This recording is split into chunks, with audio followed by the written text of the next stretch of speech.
আসসালামু আলাইকুম। দিশাস কিচেনে সবাইকে স্বাগত জানিয়ে শুরু করছি আজকের রেসিপি। আজকে আমি আপনাদেরকে টিফিন বা চায়ের সাথে নাস্তার রেসিপি বানিয়ে দেখাবো একদম সহজ পদ্ধতিতে।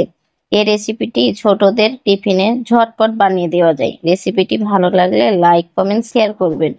চ্যানেলটা সাবস্ক্রাইব করা না থাকলে প্লিজ চ্যানেলটা সাবস্ক্রাইব করে পাশের বেল আইকনটি প্রেস করে রাখবেন, তাহলে নতুন রান্না আপলোড করার সাথে সাথে নোটিফিকেশন চলে যাবে। আর ফেসবুক থেকে দেখলে পেজটি ফলো করে রাখবেন।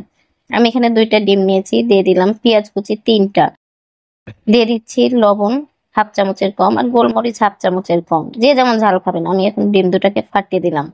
এখন এরকম কাঁটা চামচ দিয়ে আমি ডিমটাকে ভালোভাবে ফেটিয়ে নিচ্ছি। আর অবশ্যই ডিমটাকে ভালোভাবে ফেটিয়ে নিতে হবে। আপনারা চাইলে এখানে আরেকটা ডিম অ্যাড করতে পারেন। আমি যেহেতু মাংস দেবার জন্য 2টা ডিম দিলাম। এখন মিক্সিং বলে এখন একটা ডিম ভেঙে দিলাম, দিয়ে দিলাম 1.5 চামচ চিনি। আপনারা এখানে চিনি গুঁড়াও ব্যবহার করতে পারেন।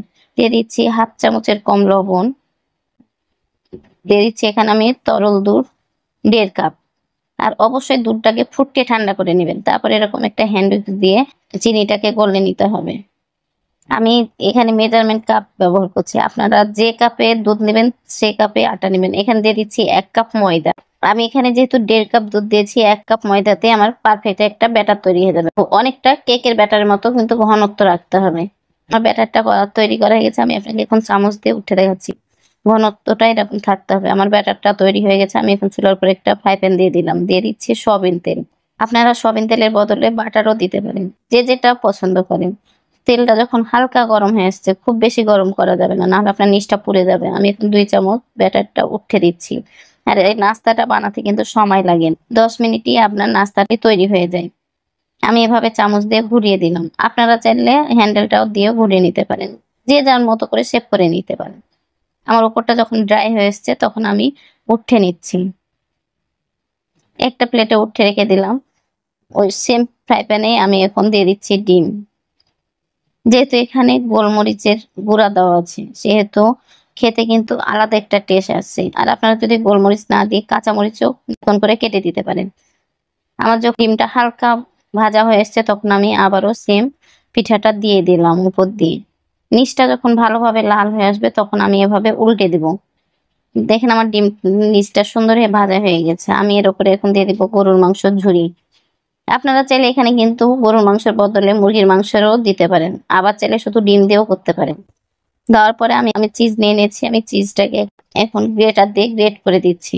আর যে যেমন চিজ খাবেন অবশ্যই সেভাবে দিবেন। আর এই পিঠাটা চিজ ছাড়া কিন্তু হবে না। বাচ্চাদেরকে যদি আমরা চিজ দিয়ে এভাবে পিঠা বানিয়ে দিই তাহলে কিন্তু খুব মজা করে খাই।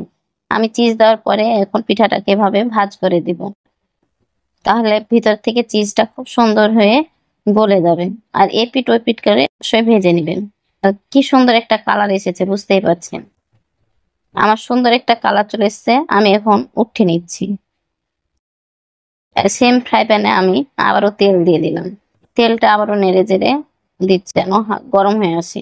আমি এবার চামচ দিয়ে দেবো না, সরাসরি এভাবে ঢেলে দিলাম। এভাবে ঢেলে দিলেও খুব সুন্দর একটা শেপ আসে। আপনাদেরকে দেখানোর জন্যই আমি আবারও করে দেখাচ্ছি। পিঠাটা যখন দেখবেন হালকা শক্ত হচ্ছে, আপনি এভাবে উল্টে দিবেন। আর অবশ্যই খেয়াল রাখবেন পিঠাটা যেন পুড়ে না যায়।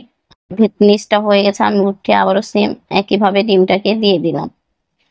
আর এই পিঠাটা মাংস ছাড়াও কিন্তু শুধু ডিম দিয়েও করা যায়। আর একবার এভাবে করে দেখবেন, খেতে কিন্তু খুব মজা হয়। যে যেমন শেপ করবেন সেভাবে করে নেবেন। আমার উপরটা যখন ড্রাই হয়ে এসছে তখন আবারও পিঠাটা ডিমের উপর দিয়ে দিলাম। সেম প্রসেসিং এ আবারও মাংসগুলা দিয়ে দিলাম।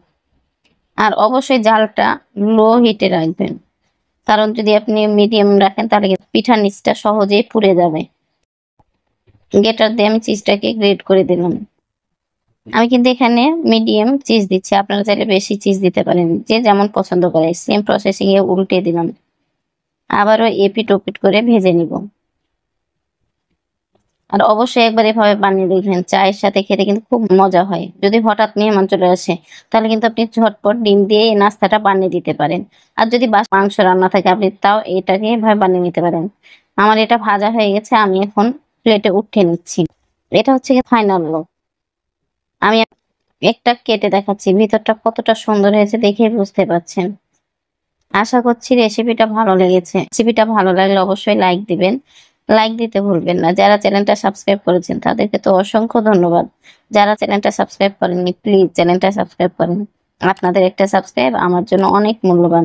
আর অবশ্যই কমেন্ট করে জানাবেন এই পিঠাটা কেমন হয়েছে। আল্লাহ হাফেজ।